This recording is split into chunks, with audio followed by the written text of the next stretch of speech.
Wisconsin, the coach said he didn't send you video from their first game. So well, you know, the thing that we did that was pretty good is the first thing that we did is we just taped the game and cut it up, and it came on. Greg Mont put it on our machine, just like a regular game, although it's not what we normally need. Well, I was surprised because there's enough camera angles, you can see a lot. So I enjoyed it. You know, I mean, it was initially, I wouldn't want to do that all the time, but it was initially good. Can you compare what are the differences in game film compared to television? Oh, well, yeah, it's a whole different deal. You know, the video that we get is, you know, the first view that we get is an overall picture from a sideline, then we get an end zone, and it's all about seeing all the people, right, that are appropriate to the angle that you have. So the sideline angle is everybody. The end zone usually focuses on the interior. It's a great line coach's deal. And so we'll see a play back to back, and it is specifically for, I mean, I don't think nobody really wants to watch a game like that, you know. It's all divided up and on the computer, so it's pretty good. How much has this ever happened before with you? And this is old story now. I mean, back in the day, you know, people talk. First of all, you make an early agreement about what you're going to do. Are you going to trade last year's film? You're not going to trade it. You're going to trade 4 games. You know, it's a give and take, what people want, and then you agree to something. And then in the old days, you had to trust somebody to put it on the Greyhound bus, and then you'd pick it up at the bus depot and go to the airport if it needed to go to the airport.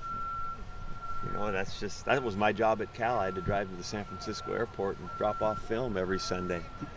Were you a little surprised about his decision? No, You know, it's a personal choice. I'm not.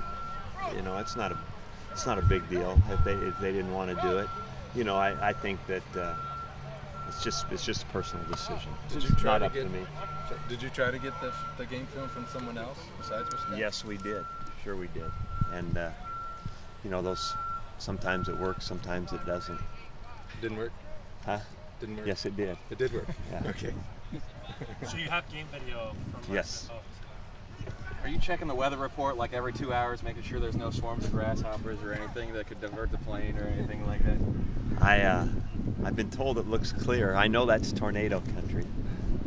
Without Coach Chris there, have you noticed them doing anything different? Yes. You know. Yes, I think identity-wise they're the same, which is smart. You know, they've got all the personnel set for that, the 2 tight ends, the fullback stuff. I mean, the multiple pullers on their plays.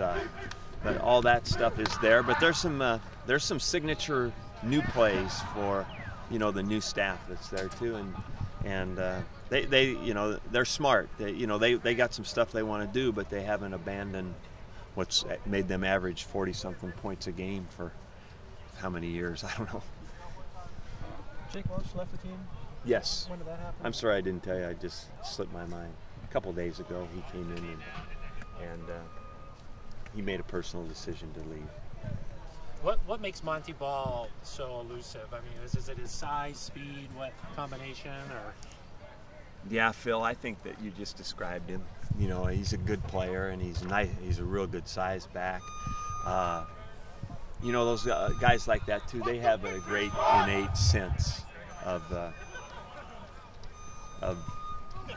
awareness, I guess. You know, running with the football. So he's got all the stuff. He's a very gifted all-around player. And every down back, you know, that's a good player. Yeah, Chris Brown wearing his number in the scout team. Are there any similarities? Well, I hope so someday. That'd be good. I think Chris is a heck of a player, and it's an honor always to have to duplicate a guy like that in practice. And I think Chris is going to be real good. How about Clayton York? What's his issue? Hamstring. Is he? And he ran in the tub today. You know, they have one of those deals in there where they run on a treadmill in the water, and he ran pretty fast on that. So they anticipate him being ready to go. I've heard you talk about their linebacking core and how great they've been. How do you attack a team like that when the center of their defense is so strong? Well, you know, I don't think you can totally abandon some things that you need to do in the run game up the middle. I mean, that wouldn't be very smart, but it's a big chore. I mean, guys are, you know, frankly, they're going to have to block them. and they're going to have to stay in position on them. And I'll tell you this: you have to be tenacious with those guys, because they are tenacious. I mean, they come off of blocks and make plays, and they will. You run a lead play, they're going to meet the back in the hole. I mean, they're going. I told Grant Inger when we run power play today, you know, that guy's going to be waiting for him right there. So be ready. I mean, he diagnoses plays, and just as boom, he's at the line of scrimmage. He's a good football player.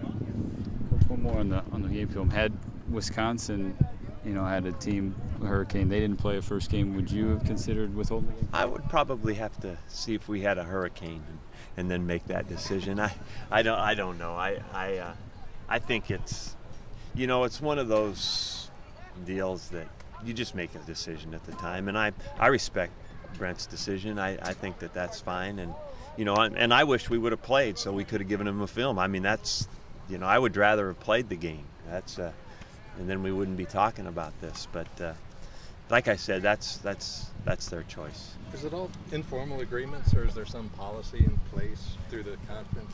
There's no policy. You just make decisions. Especially, there might be conference games. We get them all. We get them all immediately. I mean, the day after Washington State played BYU, that was on my machine. So we get all the games right now, and the other ones you make in an off-season agreement. And usually I just have the video guy, Greg Vaughn, will make the call and make the agreement. So it's not. It's just part of the, you know, the protocol of our business. It's not a big deal to me. Size-wise, you know, they kind of play a little bit different in the Big Ten.